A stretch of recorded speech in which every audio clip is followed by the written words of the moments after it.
presentamos En Tres Puntos. Flavio Gutiérrez, ustedes y nuestros invitados analizarán el acontecer nacional e internacional, hechos e ideas que ocupan la atención de la sociedad. Un aporte al debate en busca de soluciones a los asuntos nacionales e internacionales actualizados. En Tres Puntos. Muy buenas noches a todos nuestros amigos televidentes que siempre continúan y siguen viendo nuestro programa cada noche, llevando nuestros comentarios, nuestros temas, pero también con invitados importantes como el que tenemos en la noche de hoy. Hoy tenemos al licenciado Héctor Hugo Curi, porque quedamos comprometidos con nuestros amigos televidentes de tener una segunda parte. Sí. Y esta segunda parte, pues, ya la tenemos esta noche porque tenemos el tema de Medio Oriente. Y el profesor Hugo Guiliano Curi es un experto en todo lo que es esta zona de Medio Oriente porque ha sido embajador de Qatar, ha sido un protagonista de muchas acciones por esos lugares. Y nosotros tenemos aquí y vamos a hablar en ese escenario porque realmente vemos que la situación se está complicando a lo que nosotros hablamos el jueves. Al día de hoy, el escenario ha cambiado y lo vamos a tratar en la noche de hoy, pero siempre acompañando a Javier López y el doctor Luis Manuel Piantini. Buenas noches. Buenas noches, Luis Manuel, buenas noches, Flavio, buenas noches, don Hugo. Buenas noches, amigos televidentes. Hoy continuamos con el tema que teníamos la semana pasada. Es un tema que se está complicando y esperemos que salgamos bien toda la humanidad de este tema. Bueno, buenas noches, amigos aquí presentes. Buenas noches, pueblo dominicano, televidentes. Que Dios me lo bendiga, me lo cuide. También me excusan por la vestimenta, pero estaba lloviendo. Hoy es de agua. El día de agua. Y entonces digo, bueno, déjame ponerme mi uniforme de agua, ¿no? Pero también queremos aquí darle el pésame a nuestros queridos amigos, los hijos de don Héctor Rizet, sí, ¿no? Samiri, Héctor José y sus hijas, su señora, doña Elia, por tan sentida pérdida, sentido fallecimiento.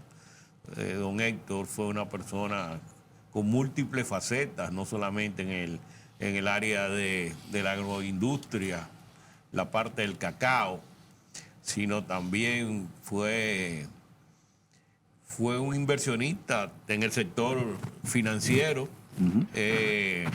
y en varias áreas de la actividad económica del país. Así que aquí... Sí, yo también, por eso yo dije cuando inicié el programa, esto por decirlo a don Hugo, porque lo tenía presente, llevarle como programa a la familia Rizet nuestro más sentido pésame, en el sentido que estamos hablando de una persona que se ocupó, un desarrollista, que se ocupó por la parte productiva de crear las manos de obra y ser un interesado en hacer las inversiones aquí en nuestro país. Entonces nosotros le damos nuestra más sentida sentimiento, nuestro más sentido dolor de pérdida por lo que ha sido la familia Rizet por la situación que se ha dado del fallecimiento del señor Rizet. Así que a toda la familia también nos unimos como un programa. Así es, bueno, todos. No, todos nos unimos a la familia, al dolor de la familia. Yo también quisiera darle el pésame a los familiares de Hugo Suriel, quien acaba de fallecer en el día de hoy. Un amigo muy estimado, arquitecto y bueno, versado en los aspectos del arte también. Tiene uno de los hijos que es famoso también en el arte. O sea, y estuvimos en la universidad y en la UNPU por allá por los años 60. Así que mi pésame a los familiares de Hugo Suriel. Así es. A todos también nuestro más sentido pésame. Bueno, hoy nos reencontramos, don Hugo, porque teníamos el jueves pasado un programa tratando los temas de lo que está ocurriendo, que tiene al mundo en vilo. El mundo, realmente es la preocupación, a medida que pasa el tiempo, pasan los días, pues crea un poco más de tensión al mundo global. Y nosotros hemos empezado un programa dando a conocer la situación de Medio Oriente, tanto en términos diplomáticos como en términos económicos, y el impacto que podamos tener aquí en el país con esta situación que se está dando. Bueno, pues del jueves al hoy martes, a 5 días, la situación, en vez de mejorar, han ido cambiando. Han habido más bombardeos, la situación se ha complicado y se está escalando la situación a otros países que no estaban involucrados. Sin embargo, ahora se está viendo un mayor apoyo y se está viendo a naciones que se niegan más, sobre todo naciones europeas como Italia, que hoy día negó a que aviones norteamericanos utilizaran la base, aún estando en el aire, y tuvieron que retornar. Entonces la situación es mucho más complicada. Nos gustaría, don Hugo, con lo que está ocurriendo, que hemos recibido una respuesta de la gente, lo que fue su presentación del jueves pasado, bastante, el feedback que tuvimos fue importante, de que fue interesante y nosotros quedamos en continuar. Entonces nos gustaría ver cómo usted ve el panorama a lo que ha pasado en 5 días, a lo que hablamos, a lo que es hoy en la guerra de Medio Oriente. Muy buenas noches a ustedes, que son 3 amigos, y a todos sus televidentes. Yo creo que estamos en momentos difíciles. Creo también que nadie es capaz de predecir en estos momentos lo que pasará. Vamos a hacer una pausa de un momento para la publicidad y regresamos un momento.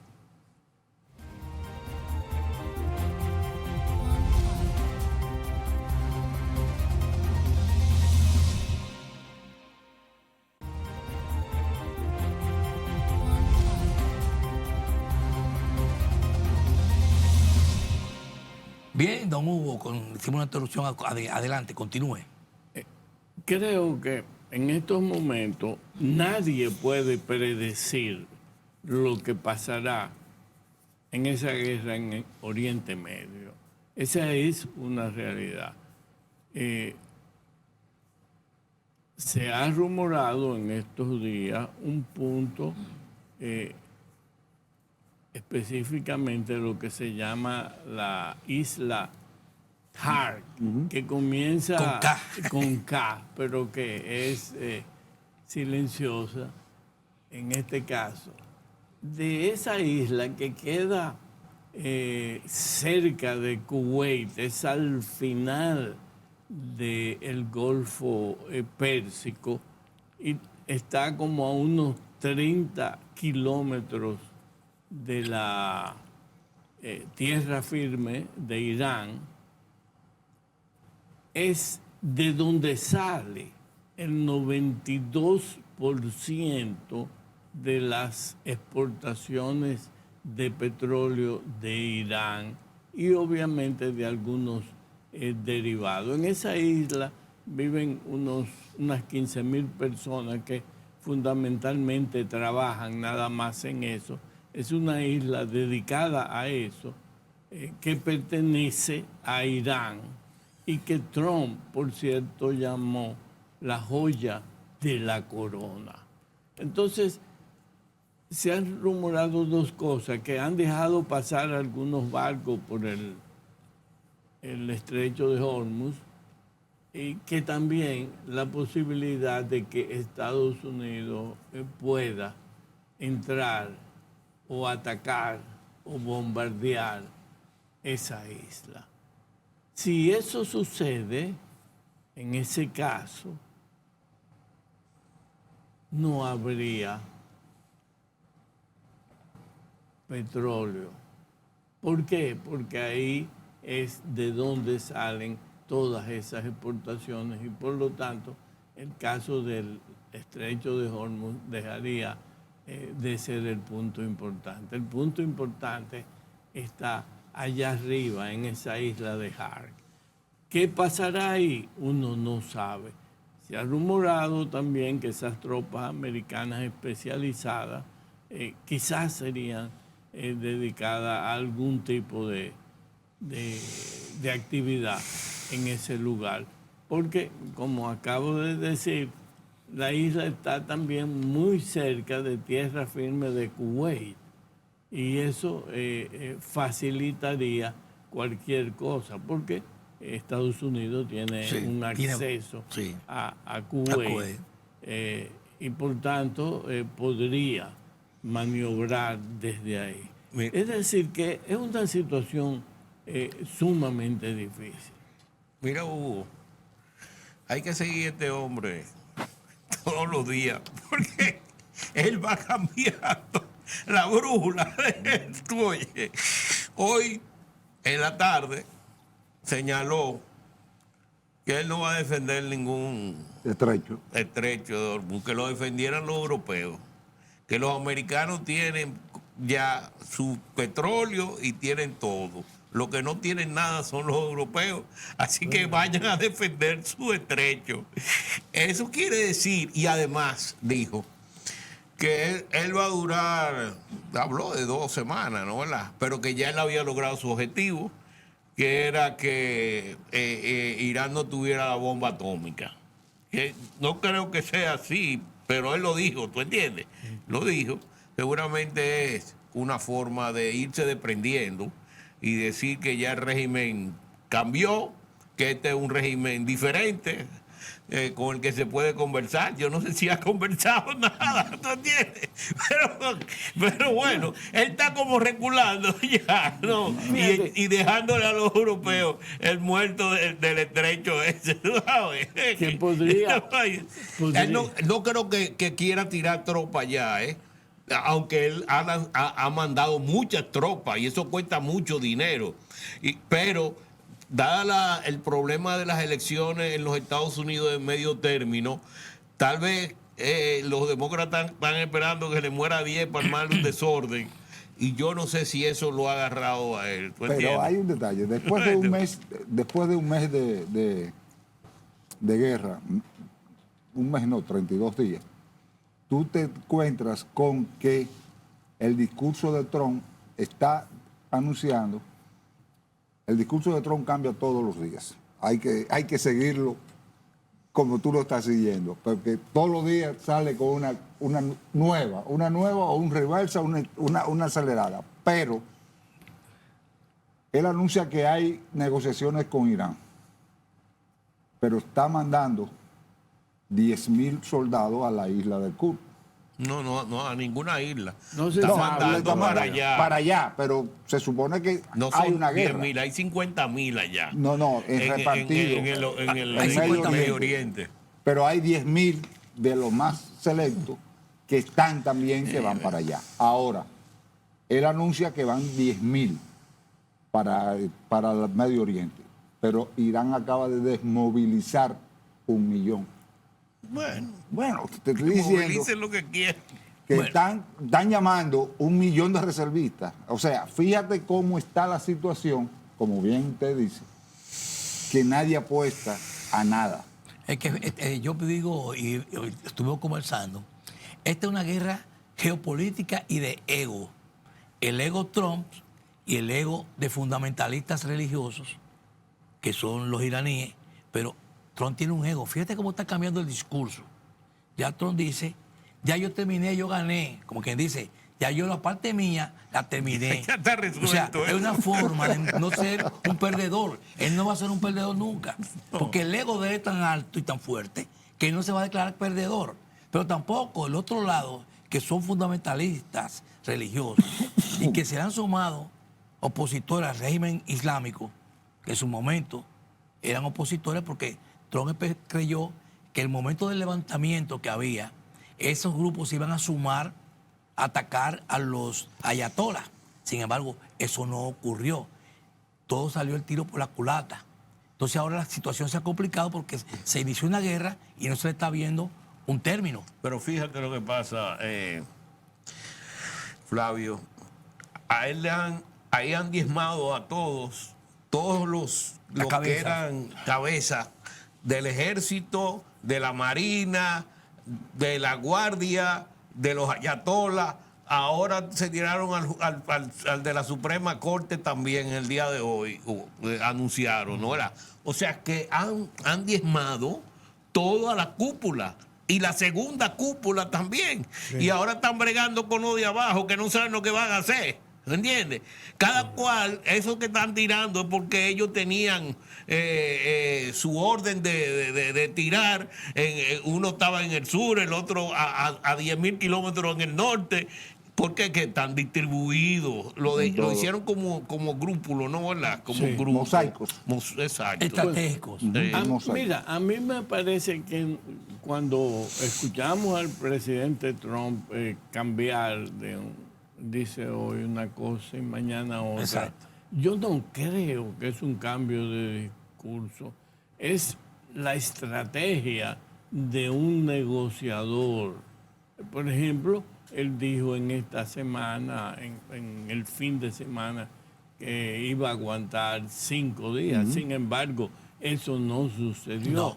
Se aprovechó esos momentos para realizar algunas cosas que fueron muy determinantes. Posiblemente esas tropas serán parte de algo si deciden en ese sentido qué hacer con la isla esta, donde Irán tiene básicamente todo su petróleo, y es desde ahí de donde exportan y de donde pueden sacar dinero. Acuérdense lo que yo dije en la vez anterior, Irán no es un país rico, Irán es todavía un país subdesarrollado. Es decir, yo creo que es una situación difícil y que mientras más se prolonga, más se complica y además más se puede atacar. O sea, en este caso, Estados Unidos destruir sitios básicos, como por ejemplo uno que es crucial. Imagínense si en ninguno de esos países hay agua, no hay ríos. Entonces el agua desalinizada es desalinizada, y imagínense que puedan bombardear todo eso. Se queda no solamente Irán sin agua, porque ellos dicen que ellos van entonces también a hacer lo mismo con los países del Golfo, Arabia Saudita, Qatar, Bahrein, etcétera, se quedarían sin agua. Y crearía una tú dices que es un país subdesarrollado, pero es una potencia militar, se ha demostrado, ¿tú entiendes? En materia militar. En materia militar, esa gente. Y esa gente tiene unos búnker que dicen que son ciudades que tiene ahí abajo también, que se están 40 años preparando en eso. Por eso, pero ahí hay un punto que quizás en la lógica debería examinarse.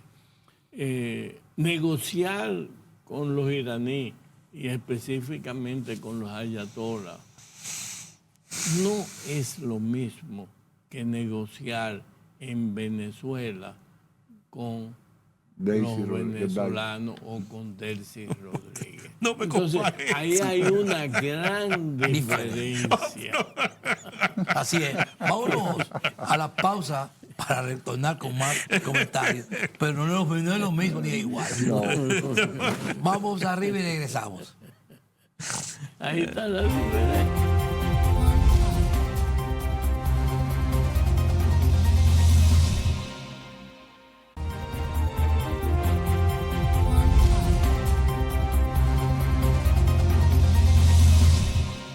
Ya de regreso en este conversatorio, creo que llegó el momento de brindar con un sabroso jugo de manzana de Rica, porque Rica siempre aprovecha la calidad y los momentos, ya sean agradables o momentos que usted esté pasando, para poder brindar con la salud que necesita todo en el mundo, no porque realmente sea dominicana, sino de manera global también, porque la calidad se impone en toda parte del mundo. Y Rica tiene un sello, que es el sello de garantía de la calidad Rica. Mire, en la guerra, siempre lo que se dice es que lo primero que se pierde es la verdad en la guerra. Y salen tantas informaciones que hay muchos analistas de guerra que están diciendo que eso habría que decir, no afirmamos nada, sino de los comentarios que se da con el asunto de guerra, que los principales cables submarinos de las redes de la Internet pasan por Irán. Por el estrecho de Hormuz. Por el estrecho de Hormuz. Y que uno de los puntos que está también, que dicen los iraníes, que si le borran, como dice Trump, la isla, también ellos van a actuar con lo que sería atacar la cablería de lo que serían las redes de la Internet. Y usted te imagina que todos esos países quedarían sin conexión. Totalmente de fuera de conexión, en lo que se recupera el sistema que no se está preparado. Eso sería un punto. Lo peor es el agua. El agua. Quedarse sin agua es una cosa terrible. Ahora bien, cuando uno ve eso y dice, bueno, yo no soy capaz de poder predecir lo que va a pasar ahí. Yo fui bueno en el poder predecir lo de Venezuela.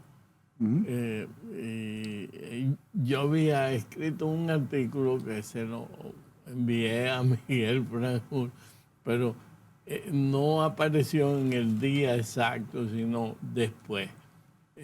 Y pude acercarme a lo que sucedió. Pero vuelvo y repito, no es lo mismo.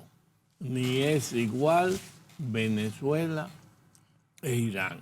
Entonces uno, al final de cuentas, y conociendo que yo hoy vendría a grabar con ustedes, quise no ser economista y salí a la calle y me di cuenta de dos cosas, pensando cómo nosotros los dominicanos nos vamos a hacer.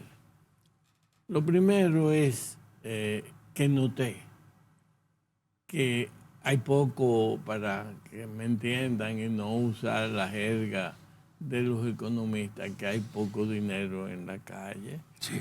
Uno, eso fue preguntándole a uno que vendía flores y a otro que vendía frutas. Y noté también en algunos de los sitios de supermercados que los artículos estaban más caros, algo más caro. Entonces, en las cifras que nosotros utilizamos, posiblemente ya se esté reflejando en lo que se llama el M1 o el M2, una disminución en la cantidad de dinero circulando. Y posiblemente ya en las cifras de inflación nosotros estemos unos puntos más arriba cuando hacemos las comparaciones generalmente con nuestros iguales, los países centroamericanos. Es decir, y ahí está entonces un tema que es el tema de la gasolina, del gasoil, etcétera, del gas, que se va a presentar muy pronto. Yo sí ahí le aconsejo al gobierno, en casos como estos, que sea transparente en la fijación de los precios a los consumidores. ¿Por qué? Digo esto porque yo escucho hablar de subsidios y yo digo, ¿qué subsidio? Yo fui ministro de Comercio y manejaba eso y yo nunca utilicé la palabra subsidio en términos de los precios o de este tema de gasolina, gasoil y gas. Yo decía, hay una reducción en lo que vamos a recibir de los impuestos, es decir, cuando uno no aumentaba al mismo ritmo de los aumentos del precio del petróleo. ¿Cómo? ¿Por qué? Porque el Estado recibe, creo que, del precio que nosotros pagamos millones de la gasolina. Hugo, te ha presupuestado para este año 103.000 millones. 103.000 millones. Por lo tanto, los impuestos representan, cada vez que uno compra un galón de gasolina, los impuestos representan El más 30 de y un pico por 30 y ciento. pico por ciento. Entonces, esas son cosas que hay que tomar en cuenta. Y cuando digo que debe haber transparencia, es vital para poderse manejar lo que hacen hoy la política económica. Los hacedores de política tienen que tener cuidado y tienen también que educar a la población. Yo me acuerdo, acuérdate, nosotros no estábamos en ese momento en el gobierno cuando ocurrió la poblada del 24 El de tramo abril después. del 1984. No estábamos. No. Pero ¿qué pasó en ese conjunto de medidas que adoptaron y que causó ese levantamiento? No se preparó a la población, no se preparó a la seguridad nacional y además la mayoría de las medidas afectaban Directamente a el Bolsillo. consumidor final. el consumidor final. Pero tú sabes qué fue lo que pasó, ¿no? ¿Verdad, Hugo? Se eliminaron los subsidios que había, ¿no? ¿Verdad? Claro. Al eliminarse los subsidios, los precios pues se Subieron. ubicaron donde iban, ¿tú Se entiendes? iban donde iban. Entonces, ahí tuvo el problema serio. Pero es como tú dices, no se educó a la población, No se educó. sino que fue de un día para otro, de improviso. Bueno, y y eso fue lo que a la precisamente gente no le gustó. Fue el efecto sorpresa, porque a pesar de que Exacto. también se estaba haciendo el acuerdo stand-by con el Fondo Monetario Internacional, no. en ese Sí, momento, el sí. dinero. No. Estábamos ahí, no. En los Estoy diciendo ajustes. que no. Bueno, pero- ustedes estaban ahí. El hecho es que fue un efecto sorpresa. Después de Semana Santa, como una fecha de Semana Santa, la población llega y tenía todos los precios alterados. El presidente habló un miércoles santo anunciando las medidas y el acuerdo con el fondo. Que yo insisto. Que no acuerdo con el fondo. Bueno, yo porque insisto. no había acuerdo con el fondo, señores. El acuerdo con el fondo se había terminado en diciembre. En diciembre. Bueno, pero entonces Oye, ahí. Lo que pasa es que lo que yo quiero decir, se había terminado, pero los ajustes quedaba todavía que era inflacionario. Bueno, pero los ajustes eran porque el gobierno no tenía cuarto, Por eso. no porque era el y fondo. después vienen y te cargan con los aumentos de precios, cargó a la población y vino el proceso explosivo, que fue un Un levantamiento. lunes santo, un lunes Correctamente. después de Semana Santa. Fue un levantamiento que hubo de la población. pero mira, una yo- poblada. yo no el doctor que quisiera- le echó picante. El doctor. Yo no quisiera. Vamos a dar la pausa para seguir con esto. Pero Esta es la última todo el mundo pausa. sabe eso. Vamos a la pausa Vamos. y regresamos. Un tema así.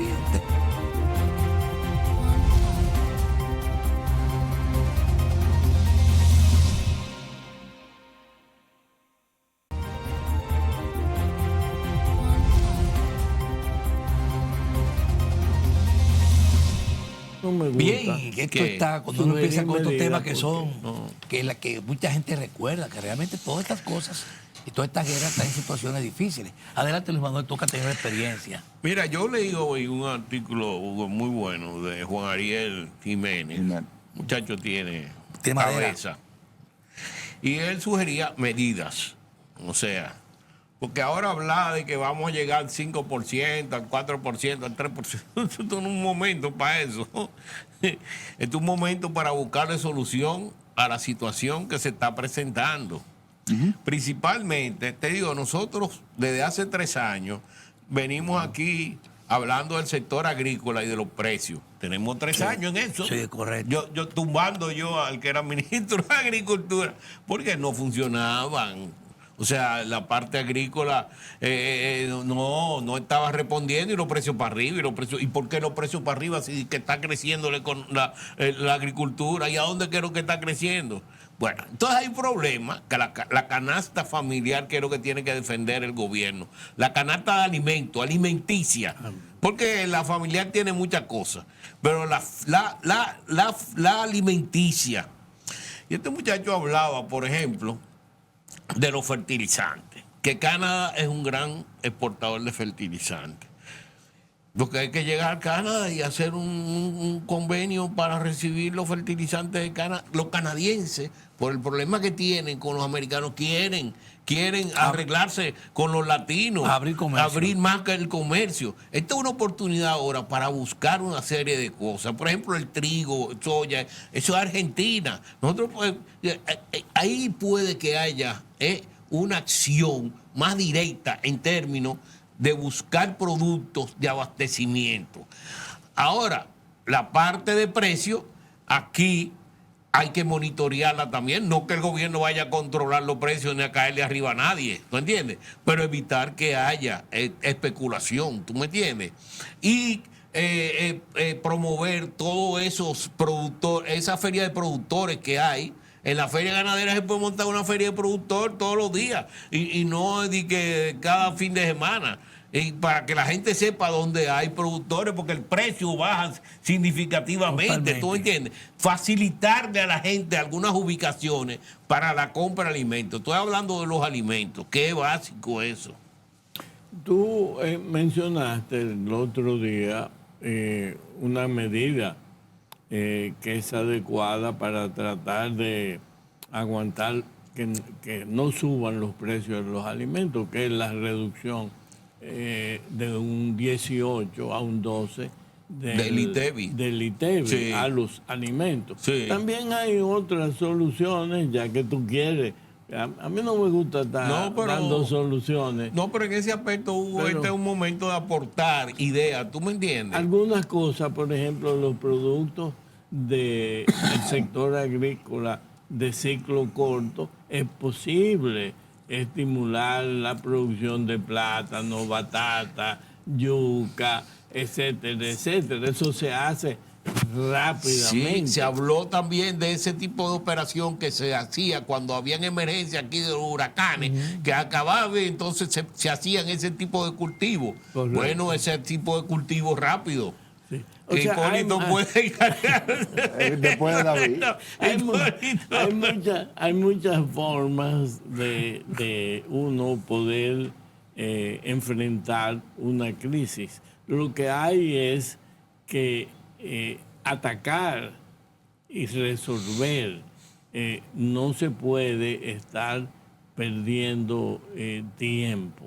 Esa Sí. es una realidad y algo que yo creo importantísimo, que es la transparencia en los precios, específicamente en los combustibles. Siempre aquí se ha creado un tema con eso y es cierto, la población no comprende cómo se establecen los precios de los derivados del petróleo, porque dicen, pero el petróleo bajó y Subió. la gasolina subió. Entonces lo que pasa es también que en esa fijación y las fórmulas que se usan para esos precios no son las mejores. Por ejemplo, en la ley 112 del 2000, que es la que establece los impuestos, tiene un ad valorem que se puso después en otra ley,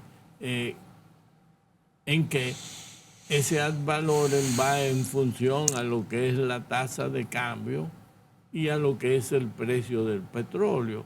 Entonces, habría que ver algunas de esas leyes y de ese reglamento que tiene Industria y Comercio. Yo traje una lámina para ponerla, pero yo creo que eso más bien puede confundir al público porque es bastante complicado.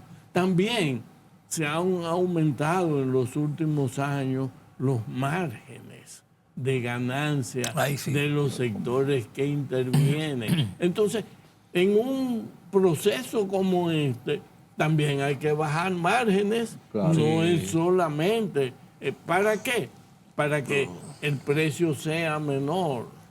Sí, hay que Ahora, apelar a los hay- supermercados y a toda esa Claro. gente que tengan ahora, ¿no? Más comedido, ¿no? Que ayuden más y apoyen más a la población dominicana, ¿no? De donde ellos viven. Pero hay no un este no es detalle- un momento para estar especulando y aumentar precios. Hay algo que me llama la atención, don Hugo, y es que Me acuerdo perfectamente la discusión que se dio en el momento en que la República Dominicana pasábamos por el tema del incremento del barril del petróleo, que ahí surgió el famoso Petrocaribe, y se dijo en aquel momento que nos podían regalar el petróleo y los precios que íbamos a pagar los dominicanos seguía siendo alto por los márgenes y los impuestos, claro, que tiene los combustibles. Eso significa que nos lo podían regalar el barril. Y seguía caro. Y nosotros seguíamos pagando caro. Porque no, eso era un ingreso para el gobierno. Sí. Porque el gobierno utilizaba eso sin tener que desprenderse de esos cuartos para pagárselo a Venezuela ni a ninguno. Mira. O sea que el gobierno se quedaba con esos cuartos. Y después no pagaban la deuda. A Venezuela. Y alguna vez que la pagaban era a 20 centavos, porque eso es lo que quieren, pagar a 20 centavos después.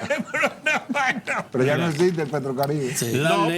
La ley 557 del 2005, que modificó la 112 del 2000, esa fue la que estableció un ad valorem de un 16% sobre el consumo interno. Ese 16% se aplica sobre el precio de paridad de importación y se ajusta las tasas aumentando la capacidad impositiva del Estado. Entonces el Ministerio... Eso sería como un arancel. Sí, ese es un punto que hay que revisar. Así como hay que revisar el reglamento general que utiliza la Secretaría de Comercio, porque hay componentes de esa fórmula que hay que también aguantarlo y reducirlo, como hemos dicho anteriormente, los márgenes de ganancia. Que hay que bajar, yo estoy de acuerdo con eso. O de comercialización. Entonces, esas son situaciones que hay que contemplar porque los combustibles afectan todos los precios Totalmente. de la economía. El tiempo pasa rápido, Luis Manuel y Don Y te Hugo. van a matar, tío. Y realmente teníamos muchos temas más que continuar. Sí, hombre, pero queda corto pero que el tiempo queda corto. Yo siempre agradeciéndole su presencia aquí con nosotros. Después te queríamos hablando porque esta guerra, ojalá pare esa guerra, pero parece que todavía no hay visos de término y quizás haya que seguir continuando lamentablemente hablando del tema. Gracias nuevamente a ustedes. Esta vez cubrimos algo, ¿no? ¿Verdad? Sí, la parte de combustible. Así es. Solo nos resta decirle a nuestros amigos televidentes que gracias por su atención prestada y mañana continuaremos con más de su programa en 3 puntos. Pásenla bien. Buenas noches. Presentamos en 3 puntos. Flavio Gutiérrez. Ustedes y nuestros invitados analizarán el acontecer nacional e internacional, hechos e ideas que ocupan la atención de la sociedad. Un aporte al debate en busca de soluciones a los asuntos nacionales e internacionales actualizados. En 3 puntos.